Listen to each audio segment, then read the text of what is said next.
Let's begin with Madeleine Rivera live from Washington with the latest on when we can expect this shutdown to officially end. Maddie, good morning. Good morning, Todd. Well, the vote the Senate took overnight is the first step in a series of procedural maneuvers. And of course, the House will have to vote on the package, too. So it will take a few more days before the government reopens. But Sunday's vote was the first clear sign that a bipartisan deal had been reached after a roughly 40-day stalemate. The Senate voted 60-40 to back a revamped GOP funding bill that would keep the government open until the end of January. 8 Democrats joined Republicans to pass the bill, including Senate Minority Whip Dick Durbin, Senators Tim Kaine, Catherine Cortez Masto, and Jackie Rosen, among others. This is the beginning to show and fight for Americans across the country.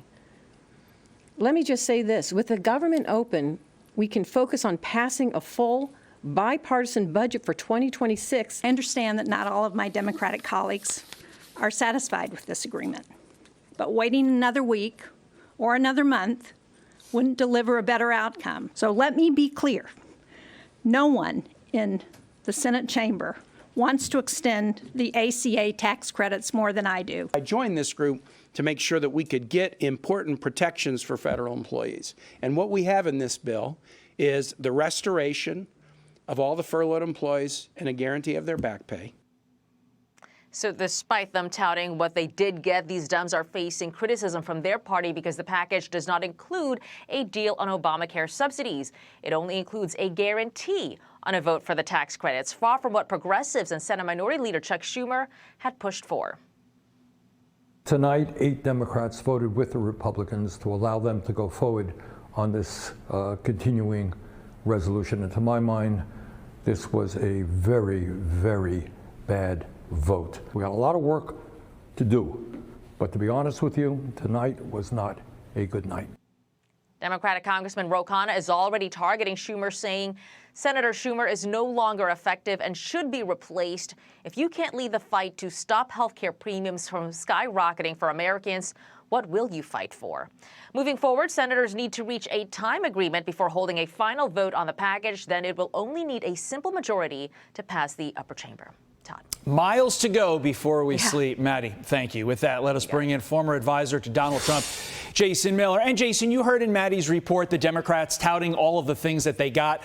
But to me, they didn't really get anything. All they got was a promise to hold a vote on Obamacare subsidies. So, Jason, what was the point of all this?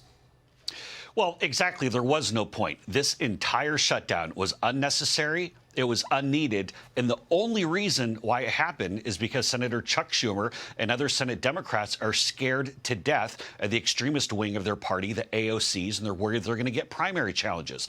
I really think that there's going to be a reckoning here, both from Americans, travelers who were stranded at airports or had flights canceled, members of the military who had to stand in line for food banks because they didn't have money coming in because of what the Senate Democrats did. And also, I think there'll be a reckoning, as we saw from Ro Khanna saying this about Senator Schumer, from the extremist left within the Democrat base saying, Chuck Schumer, why did you cave? So this was completely unnecessary. It was unneeded all along. Senator John Thune said, just simply pass the continuing resolution, open government, then we could talk about health care. But instead, Chuck Schumer decided to hold everybody hostage. Again, the exact same continuing resolution that everybody voted for back in March. Nothing changed except for the primaries from the left that you just mentioned. For the rest of this week, Senate Democrats can really do this the easy way, or they can do this the hard way. They can fast track the process to get this to the House quickly, or they can force it to just drag on all week long. Which path do you think the Democrats in the Senate will choose?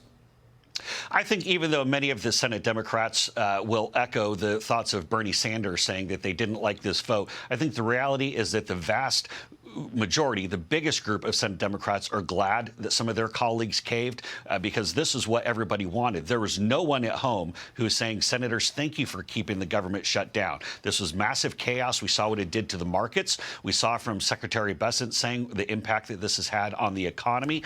And Americans want to get going with life. And we don't want to be held up and held hostage by nonsense political games. All right, I'm going to put this in the category of good news, even though obviously we didn't need to get here this way. way, this other thing could really be good news. Let's get to this now. President Trump promising a tariff dividend to all Americans. Quote, people that are against tariffs are fools. We are now the richest, most respected country in the world with almost no inflation and a record stock market price. 401ks are highest ever. We are taking in trillions of dollars and will soon begin paying down our enormous debt, $37 trillion. Record investment in the U.S., plants and factories going up all over the place. Here's the key part, Jason, a dividend of at least $2,000 a person, not including high-income people, will be paid to everyone. Jason, how realistic is this? Could our bank accounts actually see a boost? So I love this idea from President Trump, and this is the way that he always looks outside of the political norms and says he can deliver for the American people.